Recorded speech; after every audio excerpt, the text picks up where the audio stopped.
지난주일 본문 가운데 바울은 교회가 믿고 고백하며 전파해야 될 바른 진리가 무엇인가 라는 것을 하나의 찬양 가사와 같은 구절로 우리에게 알려주었지요.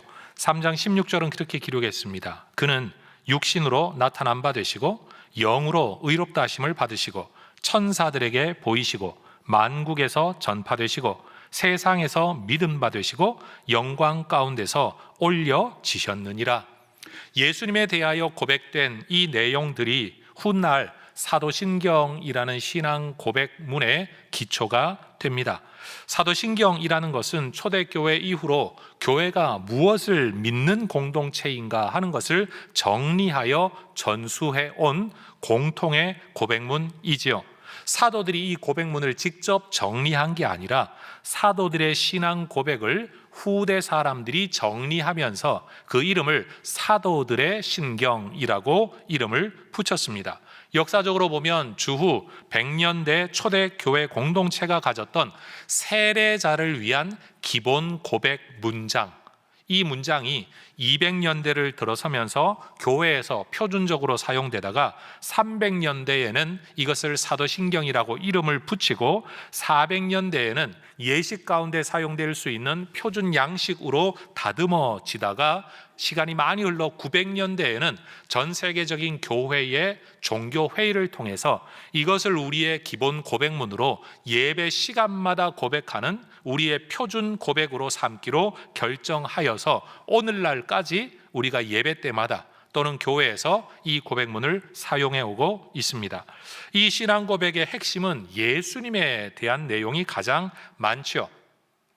전체적인 내용으로 보자면 하나님의 천지 창조, 하나님의 아들이신 예수님의 동정녀 탄생, 예수님의 십자가에서의 대속적 죽음, 그리고 예수님의 육체의 부활과 승천, 그리고 심판주로 재림하시게 될 것, 하나님의 영이신 성령께서 예수님에 의해 이 땅 가운데로 보냄을 받아 교회 가운데 우리 안에 일하고 계시다는 것과 우리의 죄가 예수 안에서 용서받을 것, 그리고 우리가 부활하게 될 것, 영원한 하늘나라에서 살게 될 것, 이런 것들을 고백하는 것이 사도신경입니다. 제가 왜 지금 사도신경을 이야기하는가 하면 오늘 설교의 제목이 교회가 주의해야 할 바른 교훈입니다. 교회가 지켜가야 할 바른 교훈과 교회가 주의해야 할 다른 교훈을 분별할 수 있는 기준이 무엇입니까? 라고 여러분들이 만약 질문을 한다면 저는 아주 서스럼 없이 사도신경이 기본입니다. 사도신경에 부합하면 맞는 거고 사도신경에 어긋나면 그건 이단적 가르침입니다 라고 말할 수 있는 이 두꺼운 성경책의 모든 내용에 우리의 믿는 고백을 압축 요약해둔 핵심적인 강령이 바로 사도신경이라고 여러분에게 설명을 드리는 겁니다. 그러니 여러분, 우리가 이 사도신경의 기본적인 고백을 그저 주문처럼 외울 것이 아니라 이 단어 하나하나를 묵상하면서 우리가 붙들고 살아가야 할 바른 교훈이 무엇인가를, 그리고 어떤 이야기를 들을 때 이 이야기가 맞는 말인지 잘못된 말인지를 구분할 수 있는 기준점을 사도신경에서 여러분이 찾을 수 있기를 먼저 부탁을 드립니다. 그래서 기독교는 역사적으로 이 사도신경의 고백 내용에 왜곡되는 가르침들을 이단이라고 규정해 왔습니다. 이단은 아무렇게나 결정하는 게 아니라요, 여러분 분명히 처음에는 이것이 성경적으로 온 교회가 믿고 있는 내용에 부분적으로 위배된다, 오류가 있다, 잘못이다, 수정해라, 권면합니다. 그런데도 이 권면을 받지 않고 고의적으로 계속 어긋나 그것을 주장하면 교회는 이 가르침은 문제가 있다, 주의해야 된다라는 점에서 이단으로 공적으로 결의를 합니다. 그럼으로써 속해 있는 모든 교회들이 저거는 문제가 있는 가르침이다라는 것을 알고 경각심을 가지고 멀리하게 하기 위함인 거죠. 여러분, 이단은 처음부터 끝까지 모든 말을 다르게 하는 사람들이 아닙니다. 모든 걸 다르게 말하면 그건 이단이 아니라 이교, 다른 종교라고 말을 해야 되겠죠.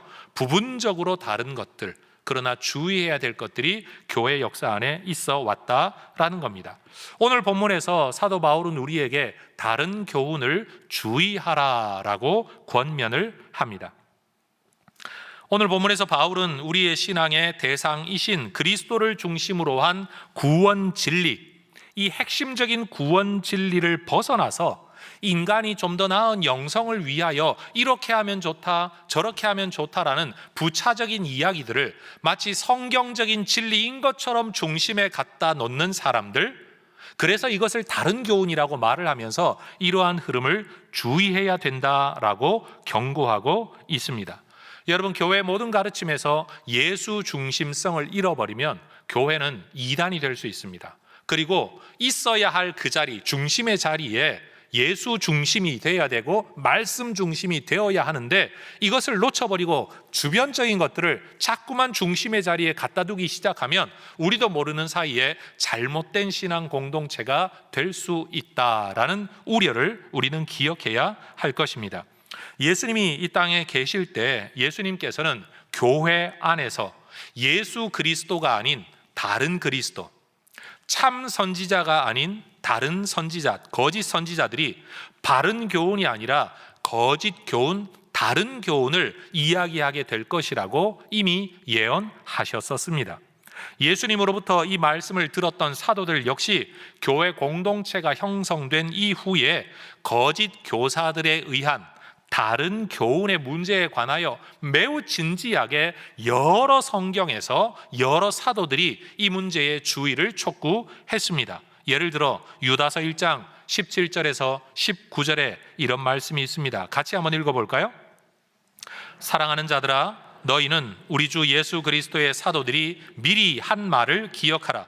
그들이 너희에게 말하기를 마지막 때에 자기의 경건하지 않은 정욕대로 행하며 조롱하는 자들이 있으리라 하였나니, 이 사람들은 분열을 일으키는 자며 육에 속한 자며 성령이 없는 자니라. 여러분, 교회 바깥에 있는 사람을 두고 하는 이야기가 아닙니다.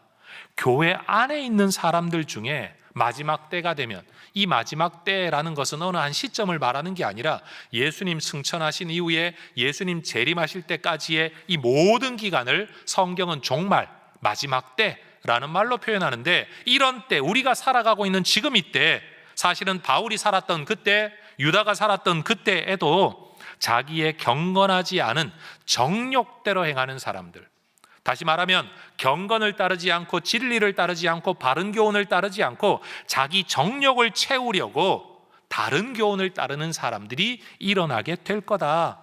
그래서 그들은 교회의 공동체성을 허물어뜨리고 분열을 일으키게 될 거다. 그런데 이런 사람들은 성령을 따르는 사람이 아니라 육신을 따르는 사람들이다 라고 경고하고 있는 겁니다. 이 디모데전서의 설교를 처음 시작하면서 저는 바울이 에베소 지역의 교회 지도자들에게 권면했던 내용을 성경 구절로 인용해 드린 적이 있습니다. 다시 한번 인용합니다. 사도행전 20장 29절과 30절에 바울은 교회 지도자들에게 이렇게 경고했습니다. 내가 떠난 후에 사나운 이리가 여러분에게 들어와서 그 양떼를 아끼지 아니하며, 또한 여러분 중에서도 제자들을 끌어 자기를 따르게 하려고 어그러진 말을 하는 사람들이 일어날 줄을 내가 아노라. 여러분, 교회 안에서 분명히 제자들, 예수 믿는 성도들을 이끌어 예수를 따르게 하는데 목적이 있는 게 아니라 자기를 따르게 하려고, 맞는 말이 아니라 어그러진 말을 하는 사람, 바른 교훈이 아니라 다른 교훈을 전하는 사람들이 일어나게 될 것을 지금 경고하고 있는 겁니다. 성경에 있는 이런 몇 구절들에 근거해 보면, 여러분, 초대교회 안에서 다른 교훈을 전했던 사람들에게는 몇 가지 공통적인 특징들이 있습니다. 첫 번째, 그들은 교회 바깥의 사람들을 대상으로 예수를 전도하려고 하기보다는 교회 안에 있는 사람들을 대상으로 예수가 아닌 다른 것들, 지엽적인 것들, 부차적인 것들을 가르치는 일에 훨씬 더 열심을 내었습니다. 이단들의 특징은요, 전도하는 데 있지 않고 교회 다니는 사람들을 끌어 자기들을 따르게 하려는 것, 이게 이단들의 특징이에요. 지금 우리가 살아가는 이 시대에 가장 심각한 이단이 신천지라는 이단인데, 이들은 주 타겟과 목적이 뭐냐? 아예 교회 다니는 사람들만 찾아다니며 자기들의 교주를 따르게 하고 자기들의 가르침을 따르게 하는 일들을 하고 있다라는 거죠. 초대교회 때부터 있었던 이단들의 특징인 겁니다. 두 번째로, 이 잘못된 교훈, 다른 교훈을 전하는 사람들은 육신의 정욕을 추구하는, 정욕을 추구하는 자기의 삶을 합리화하기 위해 성경을 이용했다라는 점입니다. 그들이 성경을 말하기는 하지만 성경 가르침을 온전하게 말하지는 않습니다. 내가 말하려고 하는 바를 설득력을 얻고 합리성을 얻고 근거를 얻기 위해 성경을 이용하지, 성경 전체를 제대로 가르치는 것이 그들의 목적이 아닌 겁니다. 그들은 성경 자체가 목적이 아니라 성경을 도구로 삼습니다. 그러니 여러분 꼭 기억하셔야 됩니다. 성경을 이야기한다고 해서 다 성경적인 것은 아닌 겁니다. 예를 들어 사기꾼도요, 법을 이야기합니다. 그런데 그 법을 왜 이야기하죠? 속이려고 법을 이야기합니다. 법을 지키려고 법을 이야기하는 게 아니라 사람을 신뢰감을 주어 속이기 위해 법을 이야기하는 겁니다. 성경을 이야기한다고 해서 모든 것이 성경적이 아니라는 사실, 여러분이 이 말을 여러분 새겨 들으셔야 합니다. 그래서 이 성경과 저 성경이 모순되지 않아야 되고, 이때 이야기와 저때 이야기가 모순되지 않는, 그래서 이런 것들을 전체적으로 보았을 때 성경적인 가르침을 여러분들께서 분별할 줄 알아야만 된다라는 사실입니다. 세 번째, 그들은 그리스도를 말하지만 예수 그리스도를 말하지 않고 다른 그리스도를 말합니다. 예수님을 구세주라고 이야기하지 않고 자꾸만 어떤 인간들과 다른 사상들과 다른 방법들을 더 많이 그리스도라고, 구세주라고, 구원의 길이라고 이야기한다라는 거죠. 성도들이 그리스도를 따르는 것을 목적으로 하는 게 아니라 그리스도를 따르는 성도들이 그 위에서 자기를 따르게 하려고, 다시 말하면 진리가 아닌 다른 것들을 따르게 하려고 하는 일들이 주로 다른 교훈을 전하는 사람들의 목적이라는 겁니다. 네 번째, 그 결과 그들은 교회 공동체 안에서 분열을 일으키는 사람입니다. 예수 믿는 사람들이 모여 있으면 예수 안에 하나가 되어야 되는데, 예수 안에 들어온 그들을 지엽적인 다른 이야기들을 계속 부각시켜 서로 다른 이야기를 함으로 이 사람과 저 사람, 이 파와 저 파가 나뉘게 만드는 것들이 주로 다른 교훈을 말하는 사람들의 특징이라는 사실이지요. 그래서 바울은 지금 우리에게 다른 교훈을 주의해야 된다라고 말하는 겁니다. 두 번째 주제, 그렇다면 사람들이 왜 다른 교훈을 따르게 될까요? 본문에서 바울은 세 가지 근거와 요인 때문에 사람들이 다른 교훈을 따르게 된다라고 설명을 합니다. 첫 번째를 보면요, 영적 요인입니다. 1절 말씀을 보면 성령이 밝히 말씀하시기를 후일에 어떤 사람들이 믿음에서 떠나 미혹하는 영과 귀신의 가르침을 따를 거다라고 이야기를 합니다. 물론 사람들이 의도적으로 귀신을 따르려고 하는 사람은 없을 겁니다. 자기가 미혹당하고 있다는 것을 알면서도 그 길을 가는 사람 없을 겁니다. 여러분, 사기당하는 줄 알면서 사기당하는 사람이 누가 있겠습니까? 보이스피싱 당하는 줄 알면서도 거기 돈 보내는 사람이 누가 있겠습니까? 자기 딴에는 이게 돈 버는 길, 맞는 길, 투자해서 얻는 길, 정당한 길이라고 여기고 그 길을 갈 겁니다. 그런데 제3자가 보기에는, 또는 아는 사람이 보기에는 결과적으로는 사기당하는 길이고 여러분 속는 길이 되는 거죠. 우리는 눈에 보이지 않기 때문에 그저 내 판단에 따라 이게 맞나 보다라고 그 길을 따라가지만, 바울은 이야기합니다. 잘못된 교훈을 따르는 사람들의 배후에는 그들이 알지 못하지만, 눈에 보이진 않지만 분명히 악한 영의 영향이 있다라고 바울이 가르쳐 주는 거예요. 바울은 고린도 교회에 써보내는 편지에서도 이러한 다른 교훈의 배후에는 악한 영의 역사가 있다, 악한 영의 영향이 있다라고 이야기를 합니다. 자, 고린도 후서 11장 3절, 4절, 13, 14, 15절을 화면을 보고 같이 한번 읽어보도록 하겠습니다. 뱀이 그 간계로 하와를 미혹한 것 같이 너희 마음이 그리스도를 향하는 진실함과 깨끗함에서 떠나 부패할까 두려워하노라.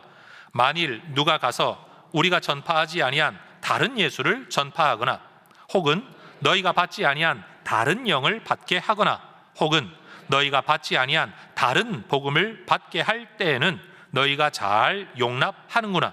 그런 사람들은 거짓 사도요 속이는 일꾼이니 자기를 그리스도의 사도로 가장하는 자들이니라. 이것은 이상한 일이 아니니라. 사탄도 자기를 광명의 천사로 가장하나니, 그러므로 사탄의 일꾼들도 자기를 의의 일꾼으로 가장하는 것이 또한 대단한 일이 아니니라. 여러분, 우리는 지금 다른 복음, 교훈과 다른 교훈을 이야기하고 있는데, 다른 교훈의 핵심 속에 바울이 뭘 말하느냐? 다른 예수, 다른 복음, 다른 영이라는 표현을 계속해서 사용하고 있습니다. 여러분, 이 구절을 보면 사람들이 올바르지 아니한 다른 길을 걸어가는 데는 그저 자기 소견에 옳은 대로 자기 판단을 따라 이 일을 할 뿐이라고 여기고 있지만, 눈에 보이지 아니하는 영적 세상에서는 분명히 악한 영의 영향력이 작동하고 있다라는 것을 깨달아야 되는 거죠.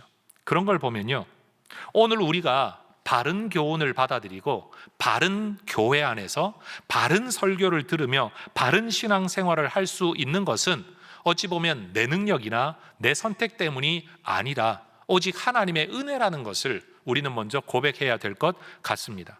제가 여러분에게 정직하게 이런 고백을 할게요. 여러분, 제가 이 교단과 이 신학교를 속해서 목사가 되어 오늘 이 설교를 하고 있는데, 제가 신학교를 갈 때 대한민국 안에 존재하는 모든 신학교의 신학을 다 검토하고 비교하고 연구해서 총신의 신학이 제일 옳다, 그렇게 여기고 제가 총신을 간 게 아닙니다. 그냥 내가 속해 있는 교회에서 내가 목회자가 되려고 하면 네가 총신을 가는 게 좋겠다 권면해서 그냥 그런 줄 알고 이 학교에 간 것뿐입니다. 그러니 여러분, 총신을 선택하고 총신의 가르침을 내가 배워 그 가르침을 다시 전하는 자가 되어 오늘 이 자리에 서 있는 것은 내 선택, 내 노력, 아니면 나의 대단한 공로가 있는 게 아니라 어찌 보면 정말로 하나님의 은혜인 겁니다. 가정을 해보십시다. 제가 만약 종교성이 좀 있는 사람으로서 제가 이단 교회에 처음 출석을 했었다면, 아니 그것도 아니라 내가 타 종교에 속해 있었던 사람이라면, 내가 종교인이 되고 싶다라고 꿈을 꾸었다면, 여러분, 저는 총신대학이 아니라 동국대학이나 불교대학을 갔든지, 그것도 아니라면 이단이 속해 있는 어떤 학교를 가서 그것이 맞다라고 생각하고 평생을 믿고 사는 그런 사람이 되었을지도 모른다라는 거죠.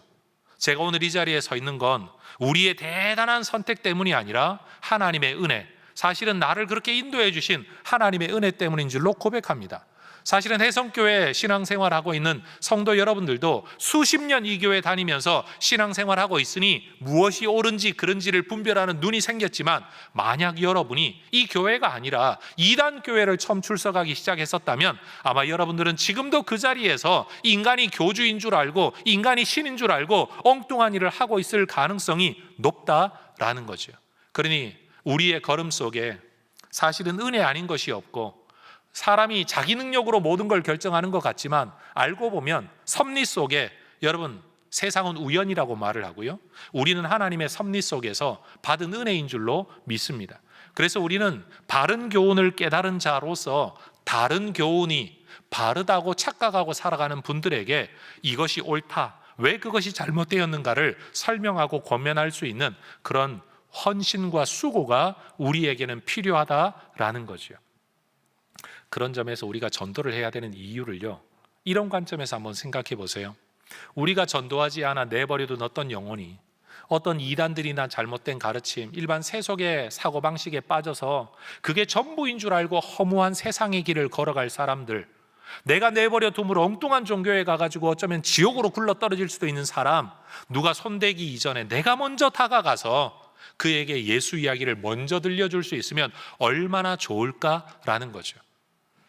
성도 여러분, 요즘 여러분의 자녀들과 손자녀들이요, 학교에서 공교육 안에서 어떤 성교육을 받고 있는지를 여러분이 챙겨보신다면 여러분은 기겁하실 겁니다.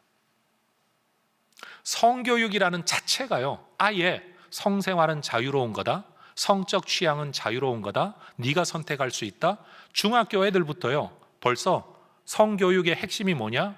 피임기구나 잘 가지고 다녀라. 이게 성교육의 핵심이에요. 남성과 여성에 대한 왜곡, 성을 그냥 마음껏 누릴 수 있는 인간의 식욕 정도로만 생각하는 경우로 여러분 교육을 하고 있다는 거예요. 여러분, 교회 다니는 우리 아이들에게서도 기본 백지 같은 아이들 머릿속에 그 이야기가 먼저 들어가니까 이 아이들이 교회에 와서 성경의 가르침에 대하여 성윤리를 들어도 이건 나중에 다른 이야기예요. 아니 세상에선 그러지 않은데, 다른 애들 그러지 않은데 안 받아들이는 거예요. 여러분, 그래서 무엇보다도 먼저 성경의 올바른 가르침이 여러분 우리 안에 있어지기를 소망합니다. 여러분, 우리가 바른 교훈을 떠나 다른 교훈으로 들어가는 이 모든 배후에는 분명히 영적인 영향이 있다는 사실을 우리는 알아야 됩니다. 사실 예수 믿는 우리들도요, 귀신의 영향 아래서 살아갑니다. 느끼든 느끼지 못하든. 그리고 우리 안에는 죄성이라는 게 있습니다. 내 바깥에서 오는 영적인 영향과 내 안의 죄성이 여러분 손바닥이 마주칠 때 우리는 주로 죄를 범하고 악한 길을 걸어 들어가게 되죠.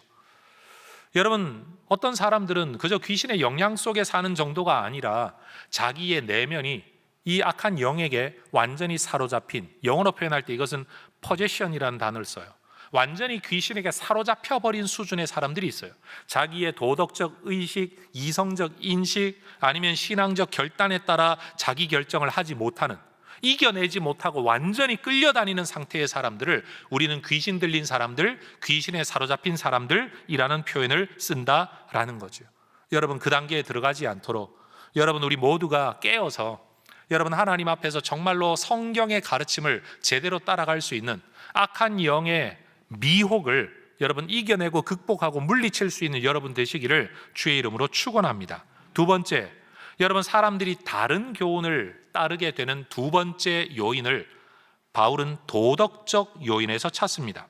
2절의 말씀을 보면 그런 사람들은 자기 양심에 화인 맞았다라고 말합니다. 불화자의 도장인자 아닙니까? 불도장 맞은 겁니다. 여러분, 화인 맞았다는 것은 두 가지 의미가 있어요. 도장은 소유의 의미이죠.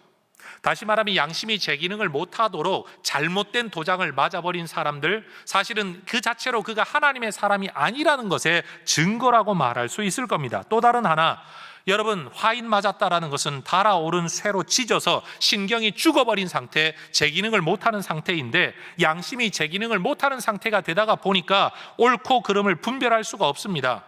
문제점을 느끼지 못합니다. 잘못된 것을 잘못된 것으로 전혀 인식하지 못하는 도덕적 상태에 이르게 되는 사람들이 있다라는 사실이죠. 여러분, 우리가 원래 하나님을 모를 때는 세상적 양심을 기준을 가지고 살아갑니다. 근데 하나님을 알게 되면요, 세상의 양심인 기준보다 더 예민한 도덕성과 영성을 가지게 되죠. 예전에는 죄라고 인식하지 못했던 것들을 죄라고 인식하게 됩니다. 옛날에는 다 그런 것, 당연한 것이라고 여겼던 것들이 점점 불편하게 여겨집니다. 왜? 거룩하신 하나님을 가까이 할수록 거룩하지 않은 것들이 깨달아지고요, 내 안의 거룩성이 깨어나기 때문입니다. 하나님을 사랑하고 예수님을 닮아가고 성령으로 충만한 사람들은 세상의 기준을 넘어서는 도덕성을 가지고 살아가게 되는데, 다른 교훈을 따르는 사람들은 주로 어떤 사람들이느냐? 그 분별력을 잃어버린 사람들, 그 감각을 상실한 사람들, 그런 사람들일 경우가 많다라는 거죠. 세 번째, 사람들이 바른 교훈이 아니라 다른 교훈을 따르는 세 번째 요인은 의지적 요인입니다. 2절 하반절은 말합니다. 외식함으로 거짓말하는 사람들. 외식이 뭡니까? 바깥 외자에 꾸밀 식자입니다. 내면이 뭐가 되었든지 바깥을 꾸며서 사람들을 속이려고 하는 사람들이라는 뜻이죠. 사람은 누구나 제대로 알지 못하면, 배우지 못하면 잘못된 내용을 바르다라고 알 수 있습니다. 성경은 이런 상태를 일컬어 무지함 또는 어린아이의 상태라고 말을 합니다. 그러나 이런 상태의 사람들은 배우면 여러분 깨달아갑니다. 깨달아지면 내가 잘못했다는 걸 인정합니다. 그리고 옛날 걸 버리고 바른 교훈으로 들어섭니다. 그런데 오늘 본문에서 문제 삼는, 바울이 이야기하는 사람들은 누구냐? 외식함으로 거짓말하는 사람들은 배웠거나 알고 있음에도 불구하고 의도적, 지속적, 반복적으로 바른 교훈을 거슬러 다른 교훈을 고집하는 사람들이에요. 잘못된 줄 알면서도 그것을 계속 고집한다는 겁니다. 그래서 의지적 요인이라는 사실입니다. 에베소 교회 안에는 어떤 이유인지 알 수는 없지만 신앙의 본질을 추구하는 사람들이 아니라 껍데기를 꾸며서 사람들을 이끌려고 하는, 사람들을 속이려고 하는 이러한 분들이 존재했었다는 거예요. 저는 목회자로서 이런 성경을 읽을 때마다 마음이 굉장히 부담스러워집니다. 왜냐하면 바울이 목회했던 교회에 디모데가 사역하고 있는 그 시대 그 교회 안에도 이런 사람들이 존재했다라고 한다면 오늘 내가 목회하고 있는 이 교회 안에도 당연히 그런 사람들이 있으리라는 걸 예상하게 되지 않겠습니까? 그게 너무 부담스러운 거죠. 누군지는 몰라요. 무슨 말인지는 몰라요. 그러나 이럴 가능성이 있다는 자체가 목회자들을 굉장히 부담스럽게 만드는 건 사실입니다. 바울은 이들을 두고 그리스도가 아니라, 그리스도를 따르게 하는 게 아니라 자기의 욕구를 채우려고 교활한 말과 아첨의 말로 순진한 성도들을 미혹하는 사람들이라고 말을 합니다. 그리스도를 섬기는 게 아니라, 그리스도를 섬기게 하는 게 아니라 내 배를 채우려고, 나를 만족시키려고 사람들을 이끌어 그리스도를 섬기게 하는 게 아니라 나를 섬기게 만드는 일들, 그 일을 위해 아첨의 말과 교묘한 말로 사람을 속이는 일들이 교회 안에 있었다라는 거죠. 바울은 또 이런 사람들을 두고 어그러진 말을 하는 사람들이라고 표현을 합니다. 사도행전 20장 30절, 자기를 따르게 하려고 어그러진 말을 하는 사람들. 그런데 사람들이 왜 어그러진 말을 따를까요? 선지자 예레미야는 이들이 어그러진 길을 사랑하기 때문이라고 이야기합니다. 한 걸음 더 나아가 사도 바울은 우리가 살아가는 이 세대가 의도적으로 하나님을 거스르고 진리를 거스르는 어그러진 세대라고 말을 합니다. 따라하십시다. 어그러진 세대, 어그러진 길, 어그러진 말. 여러분, 왜 사람들이 다른 교훈을 따라가냐? 무엇이 그들의 의지적 요인이냐? 어그러진 세대가 옳은 줄 알고 좋아 보이니까, 어그러진 그 길을 사랑하니까. 사실 여러분, 윤리성을 지키며 살아가는 말, 그거 말은 쉽지만 삶 자체는 어떤 면에서 좀 구속적이고 제한적이고 불편하게 여겨지죠. 네 하고 싶은 대로 해라, 이 말 얼마나 듣기 좋습니까? 그러니 그 길을 따라가는 겁니다. 어그러진 길을 추구하기 위해 결국 어그러진 말을 따라가는 거죠. 여러분, 인간이 얼마나 이성적이냐라는 말과 함께 인간이 얼마나 비이성적이냐라는 것을 우리는 현실 속에서 경험합니다. 사람들이 굉장히 객관적인 것 같지만, 객관적인 사실에 근거해 내가 무슨 판단을 하는 것 같지만, 또 상당한 부분에서는요, 내가 가지고 있는 전제 감정을 합리화하기 위해서 객관적인 자료들을 찾아 오히려 그것을 강화하는 경우도 많다라는 거예요. 비교 검토해가지고 결정하는 게 아니라 사실은 내가 답을 이미 내려놓고 그 답을 강화하기 위하여 근거를 찾는 경우가 인간 세상 속에, 우리 마음 속에, 삶 속에 얼마나 많으냐라는 거죠. 사람들이 왜 다른 교훈을 따를까? 몰라서 그런 사람도 있겠죠. 그런데 바울은 이야기합니다. 어떤 사람들은 자기 배를 채우려고, 자기 정욕을 채우려고, 자기 욕심을 채우려고, 자기 살고 싶은 대로 살려고, 그래서 어그러진 말을 한다. 어그러진 세대를 살면서 어그러진 길을 사랑하기 때문에 어그러진 말을 하는데, 또 어떤 사람들은 그 어그러진 말을 듣고 어그러진 길을 걸으며 어그러진 세대로 살아가는 사람들이 있다. 그러면서 오늘 우리에게 너희들 다른 교훈을 주의해야 된다 라고 말을 하고 있다는 사실이죠. 성도 여러분, 바른 길, 믿음의 바른 교훈을 따르는 성도 여러분들 되시기를 주의 이름으로 축원합니다. 때때로 신앙이 구속처럼 느껴지고요, 성경대로 진리를 믿는다고 하면 정말 그럴까 싶은 의심이 우리 안에 계속 일어나지만, 여러분 기억하십시오. 성경이 진리가 아니라고 내려놓는다고 해서 세상 어디에서 진리라고 말할 수 있는 걸 만날 수는 없습니다. 우리 시대가 진리라고 말하는 것이 다음 세대의 진리가 될지 아무도 알지 못하는 겁니다. 그러니 여러분, 세상에는 그렇기 때문에 결론적으로는 절대적인 건 없다, 영원한 건 없다, 기준은 없다 라는 사고방식을 가지는 게 그것만이 절대적인 거예요. 그게 이 시대의 사고방식이고, 바울은 그런 사고방식을 어그러진 세대의 방식이라고, 세상의 길이라고 말을 하고 있다라는 거죠. 그러면 세 번째 주제입니다. 그러면 바울은 우리에게 어그러진 시대의 다른 교훈을 주의해라 그랬는데, 사람들이 왜 다른 교훈을 따르는지 세 가지 요인으로 설명을 했는데, 그러면 그 시대에 어떤 잘못된 교훈들이 에베소 교회 안에 가르쳐지고 있었는가, 그리고 거기에 대한 바울의 바른 가르침은 무엇인가, 이게 세 번째 주제입니다. 3절을 보면 에베소 교회 안에 이런 가르침이 있었던 것 같습니다. 혼인을 금하고 어떤 음식물은 먹지 말라라는 가르침들과 교훈들이 교회 안에 많이 퍼져 있었던 모양입니다. 아니 뭐 결혼 좀 하고 안 하고가 뭐 그렇게 큰 문제일까? 여러분, 말은 간단하지만 배경은 굉장히 복잡하겠죠. 혼인을 금한다라는 배후에는요, 인간의 성욕에 대한 관점이 나타나 있고요, 음식물을 금한다라는 면에는 인간의 식욕에 대한 관점과 함께 유대교의 음식 규례, 다시 말해 어떤 음식을 먹으면 거룩해지고 어떤 음식은 부정해진다라는 이런 유대교적 영향도 이 안에 작용하고 있었던 것 같습니다. 결혼에 대해서야 사실 오늘 세대에도 많은 사람들이 결혼을 원치 않는 분들이 많은 것 같습니다.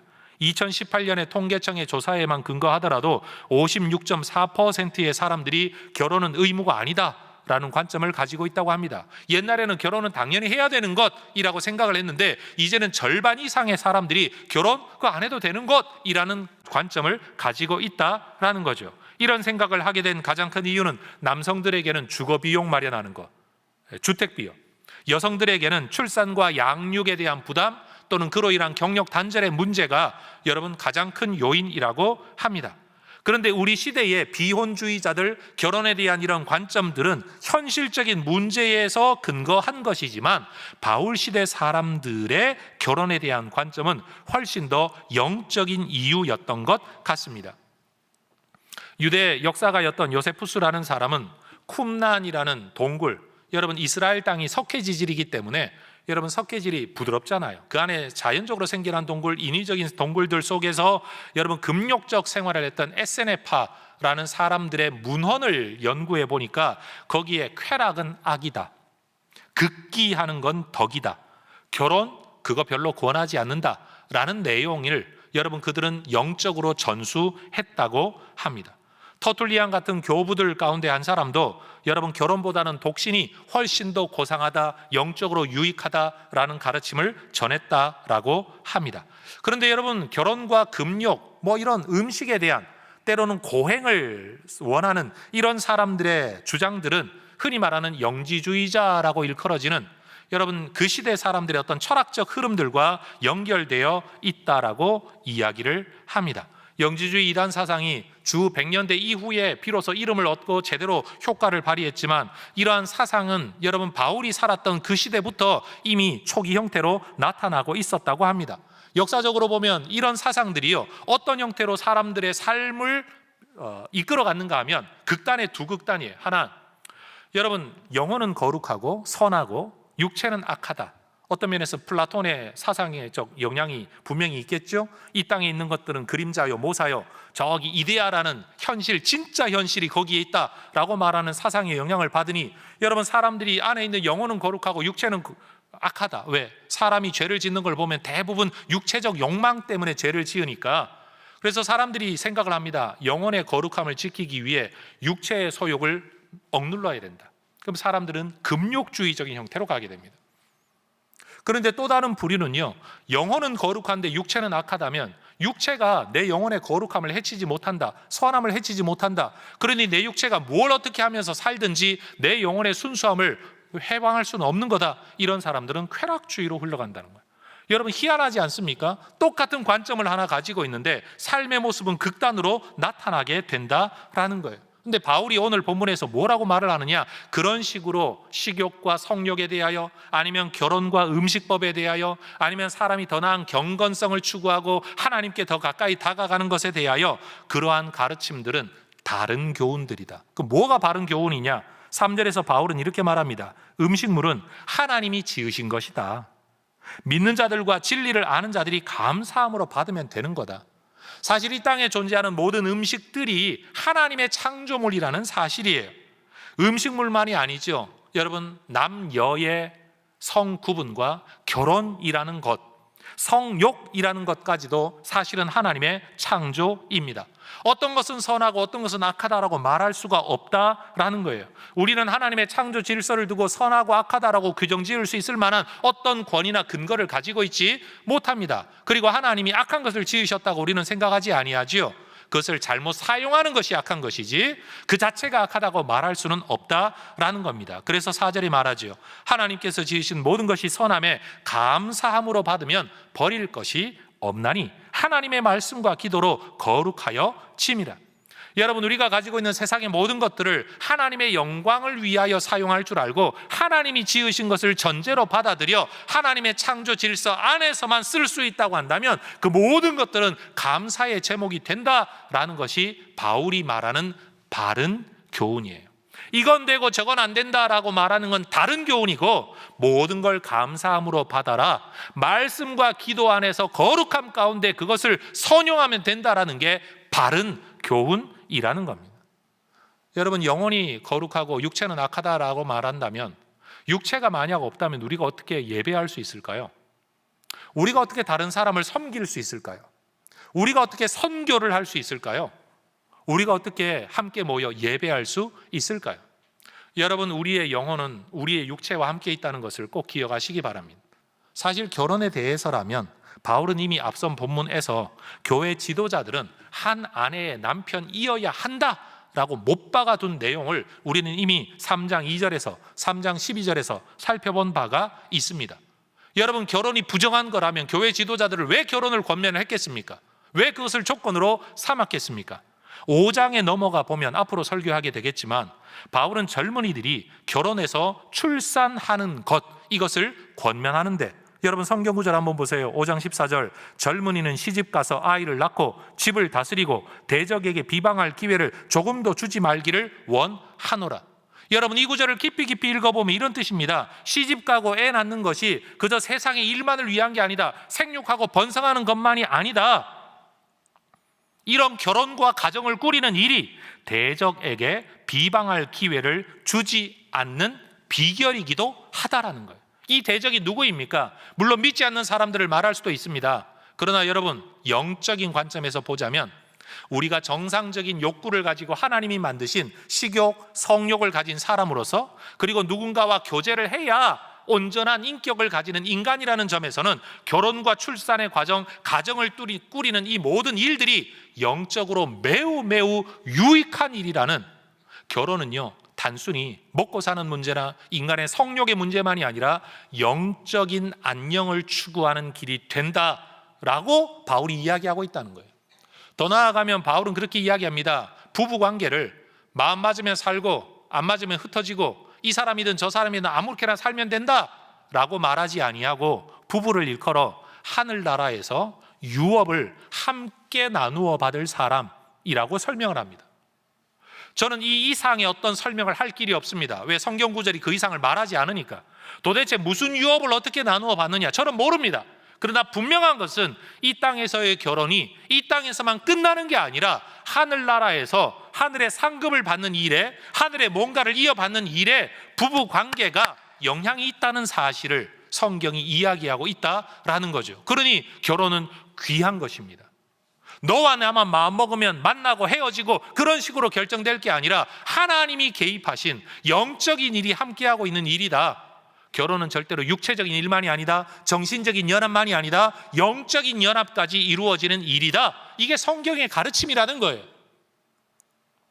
그런데 오늘날 교회 안에 있는 사람들도 흔히 우리가 브레인워시라고 말을 하죠. 세속적 사고방식과 사람들이 하는 말에 너무 많이 듣고 너무 많이 그런 일들을 보고 듣다가 보니까 당연한 줄 알아요. 그게 맞는 줄 알아요. 문제 아닌 줄 알아요. 그런데 여러분, 우리 예수쟁이들은 꼭 기억해야 됩니다. 성경을 통해서 처음부터 모든 걸 다 알 수는 없습니다. 성경 한 번 읽는다고 모든 진리를 깨닫게 되는 거 아닙니다. 읽고 또 읽고 100번을 읽고 200번을 읽어도 또다시 깨달아지는 내용들이 있어요. 아, 내가 지금 세속의 세례를 받았구나. 이 문제에 관한 한 세속적 사고방식의 세례를 받았구나. 이걸 벗어버리고 내가 다시 세례를 받아야 되겠다. 하나님의 말씀의 세례를 받아야 되겠다. 내 사고방식을 개선해야 되겠다. 내가 고쳐야 되겠다. 잘못 생각했구나. 여러분, 그렇게 신앙생활 해 나가는 것이에요. 예수 믿고 천국 가는 것이 목적이라면 제가 누차 말씀드리지만 세례받고 예수 믿는 고백 하나 붙들고 여러분 평생 교회 안 와도 돼요. 구원 받아요. 예수 믿는 믿음만 붙들고 있으면 구원 받아요. 근데 뭐가 문제냐? 예수 믿는 자로서 살 수가 없는 거예요. 하나님의 뜻을 깨달을 길이 없죠. 배울 길이 없죠. 하나님의 은혜의 공급함을 받을 길이 없는 거죠. 말씀을 통해 받는데, 기도를 통해 받는데, 성찬을 통해 받는데, 이게 은혜의 방편이라고 우리가 믿고 있잖아요. 하나님의 성도들을 통하여 서로 돌봄 가운데 이 신앙생활을 지켜나갈 힘을 얻는데, 나 혼자 어느 날 뚝 떨어져 나가면 이 일을 지켜나갈 힘을 얻을 수가 없다라는 거죠. 여러분, 이런 설교가 왜 여러분에게 필요합니까? 내가 읽는 내 수준에서의 성경 이해를 넘어서서 교회는 역사적으로 전통적으로 이 구절을 어떻게 해석해 왔는지 연구하는 건 목사의 몫이에요. 그리고 그것을 잘 정리해서 오늘 시대에 맞게 전달하는 건 저의 몫이에요. 제 역할을 제가 다함으로 여러분들이 하나님의 말씀을 더 깨달아갈 수 있도록, 믿음 안에 더 견고히 세워질 수 있도록, 다른 교훈을 따르지 않고 바른 교훈을 따르도록 세속에 브레인워시된 사람들이 아니라 하나님의 말씀에 세례받은 사람들로 살아갈 수 있도록 서로가 서로를 권면하는 자리, 그게 목장 자리, 예배 자리, 성경 공부의 자리라는 사실인 것이죠. 음식에 관한 문제도 마찬가지입니다. 예수님께서는 그 시대에 사람들이 가지고 있었던 음식법, 흐르는 유대교의 정결법, 이런 것들이 우리를 하나님 앞에 세우는 조건이 아니다. 음식이 너희를 더럽게 하거나 너희를 깨끗하게 하는 게 아니다. 음식이 들어가면 영양소 섭취되고 나머지 다 똥이다, 다 나간다, 끝이다, 그게 다다. 예수님 분명히 말씀하셨어요. 우리를 거룩하게 하는 것이 음식에 대한 규례가 아니다, 분명히 말씀하셨습니다. 그러니 여러분, 교회 안에 예수 믿는다고 모여 있으면서도 흔히들 이런 말들을 많이 해요. 이렇게 하면 기도가 응답이 더 잘 돼, 이렇게 하는 게 더 신령한 거야, 이런 수준의 사람들은 더 영적인 사람들이야 라고 말하는 일체의 가르침들을 가만 들어보면 그리스도 중심이 아니고요, 예수 믿고 살면서 내가 어떻게 하면 더 고상해지나, 내가 어떻게 하면 더 높아지나, 어떻게 하면 사람들이 나를 더 추종하나, 이런 이야기들이 많다라는 거예요. 그래서 저는 이 설교의 결론을 그렇게 맺고 싶습니다. 교회가 지켜가야 할 바른 교훈의 핵심은 예수 중심성입니다. 예수님과 예수님이 이루신 일, 그리고 그 일의 의미, 그 예수님을 통해 그 일을 이루시려고 하나님이 하셨던 일들, 그러니 결국 십자가와 부활이 모든 것의 중심인 거죠. 우리의 모든 신앙의 중심에는 오직 예수님, 하나님이 우리를 위해 이루신 일로서의 예수님의 사건, 그리고 기록된 하나님의 말씀이 우리의 모든 것의 중심이기를 주의 이름으로 축원합니다. 사실 다른 교훈과 이단에 대해서라면 사실 이 가장 큰 책임은 목사가 지고 있어요. 여러분이 설교 준비하는 것도 아니고, 여러분이 설교를 하는 것도 아니고, 목사님이 그렇다고 말하면 그런 줄 알지, 그걸 가지고 여러분이 시비 거는 것도 아니기 때문에 교회가 지켜가야 할 바른 교훈의 가장 큰 짐은 목사가 지고 있다, 제가 인정합니다. 그러면 현실적으로 우리의 삶에서 우리는 어떤 다른 교훈을 주로 따르고 있는가라고 질문을 하면요, 실천적으로는 예수가 아니라 자기 중심성이라는 거예요. 예수 중심성이 아니라 자기 중심성. 예수 안에서 너와 내가 하나다, 우리가 함께 예수를 따르고 예수 은혜 안에 구원받은 사람으로 예수의 성품을 닮아가자, 우리 모두 함께 라고 말하면 되는데, 내가 기준이 되는 거예요. 여러분이 교회생활, 신앙생활 하면서도 아마 이런 생각 들 때가 있습니까? 있을 겁니다. 교회가 이런 것도 안 하고 뭐 해? 왜 교회가 저럴까? 이 교회는 왜 이러지? 라는 생각을 가지실 때가 있을 겁니다. 그런데 여러분 꼭 기억하십시오. 세상의 모든 교회가 여러분이 원하는 기준대로 움직여지지는 않습니다. 맞죠? 제 말 인정하시죠? 그 은연중에 우리는 어떤 생각 가지고 있는가 하면, 내가 원하는 대로 되는 교회는 맞는 교회, 좋은 교회, 바른 교회이고, 내가 원하는 대로 되지 않는 일처리 방식이나 이런 것들이 내가 생각하는 기준대로 안 되면 그건 잘못된 교회, 다른 교회라는 은연중에 자기 중심성을 우리가 가지고 있다는 거예요. 사실은 그게 죄성이에요. 에덴 동산에 있었던 죄성, 하나님을 중심에 놓고 내가 움직이는 게 아니라 내가 중심에 이르러 세상 모두가 나를 중심으로 움직이기를 원하는 인간의 죄성. 그래서 인간의 모든 죄성의 근본에는 자기 중심성, 자기 주장 의지가 담겨 있다라는 거죠. 죄성의 본질은 자기 주장 의지입니다. 그런데 여러분, 우리가 이 땅에서 상처를 받는다, 시험에 든다는 말도 있지만 그 시험에 왜 들까요? 자기 중심성 때문에 들 때가 많습니다. 오늘 아침에도 혹시 아침에 여러분 자녀들 때문에 열받아서 오셨습니까? 일어나야 되는데 안 일어나고, 먹어야 되는데 안 먹고, 해야 되는 거 안 하고, 여러분, 그럼 열받죠? 화나죠? 그런데 여러분 가만 생각해 보면 애들 늦잠 잘 수도 있는 겁니다. 늦게 일어날 수도 있고 늦게 잘 수도 있습니다. 치울 수도 있고 안 치울 수도 있습니다. 먹을 수도 있고 안 먹을 수도 있습니다. 그건 자기 자유입니다. 그런데 내가 볼 때 그래야 된다라는 이 중심성 때문에 대부분의 엄마들이 시험에 들죠. 그리고 열받아 못 살겠다 그러죠. 저 애 때문에 못 살겠다고 하는데 사실은 애 때문에 못 사는 게 아니라 지성질 때문에 못 사는 겁니다. 자기 중심성 때문에 그런 겁니다. 그런데 그게 여러분 집안에서만 그런 게 아닙니다. 남편에 대하여 아내에 대해서도 나는 도무지 저 사람이 이해가 안 돼. 왜 이해가 안 되죠? 그 사람은 잘 살고 있는데 내가 생각하는 기준에 안 맞다는 거죠. 자기 중심성입니다. 직장을 가도 마찬가지고 세상에 나가도 마찬가지고 정치를 봐도 마찬가지입니다. 모두가 목소리를 높이는 가장 큰 가운데는 뭐가 있냐? 내가 생각할 때 이게 옳다라는 그 중심성이 있는 거죠. 사실은 교회 안에서도 결국 교회가 왜 그렇게 많이 아파하고 분열하고 문제가 생기느냐? 자기 중심성 때문입니다. 나를 내려놓고 너와 내가 함께 예수를 따라가고 있다면 나머지 것들은 다양한 것을 인정하고 존중하자. 그리고 그런 것들을 인정하자. 유보하자. 내가 판단할 수 없다. 그저 감사함으로 받으면 된다. 하나님의 말씀과 기도 가운데 거룩한 삶을 우리가 추구하면 된다. 그렇게 가면 여러분 우리 모두가 아름다운 연합을 이룰 텐데 거기에 자꾸만 이게 아니다 저게 옳다라고 말하는 순간부터 교회는 자꾸만 나눠지는 거죠. 그리고 자기 주장을 설득력 있게 강조하기 위해 사람들을 자꾸만 끌어들입니다. 내 말 맞지 않아? 내 말 들어봐. 내 말이 맞아 저 사람 말이 맞아. 너 누구 편이야? 자꾸만 편가르기를 합니다. 여러분 아까 제가 인용했던 성경 구절 가운데 사람들을 이끌어 자기를 편들게 하려고 자기를 따르게 하려고 했던 일들이 여러분 그게 멀리 있는 이야기가 절대 아니에요.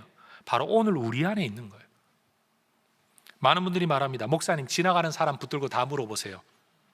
물어봐도 그 사람 편드는 사람 별로 없어요. 그런데 자기는 편들어 주기를 원하죠. 내 말이 맞다는 거죠. 내가 타당하다는 거 아닙니까? 사실은 이런 것들이 결국 교회를 힘들게 만들고 교회를 다른 교훈으로 이끌어가게 하고 사실은 우리를 진리에서부터 떠나게 만드는 일들이라는 사실이에요. 전 우리 혜성교회가 이 예수 중심성을 지켜갈 수 있기를 소망합니다. 그리고 의도적으로 자기 중심성을 내려놓기 위하여 애써야 될 줄로 믿습니다. 성도 여러분, 우리는 절대 기준이 될 수 없는 죄인들입니다. 내가 가지고 있는 기준도 내가 항상 지키지 못하는 감정의 기복이 있고 컨디션의 기복이 있고 지식의 변화가 있는 연약한 존재라는 사실을 우리 모두 인정하십시다.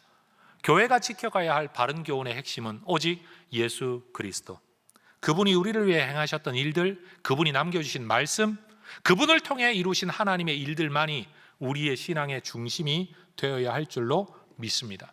중심이 되려고 할 때마다 내가 지금 교회가 주의해야 할 다른 교훈에 따르고 있구나 라는 것을 깨닫고 한 걸음 뒤로 물러서서 말씀 앞세우고 다른 사람 더 앞세우고 다른 사람 더 존중하면서 오직 예수 붙들고 살아가는 바른 교회 될 수 있기를 주의 이름으로 축원합니다.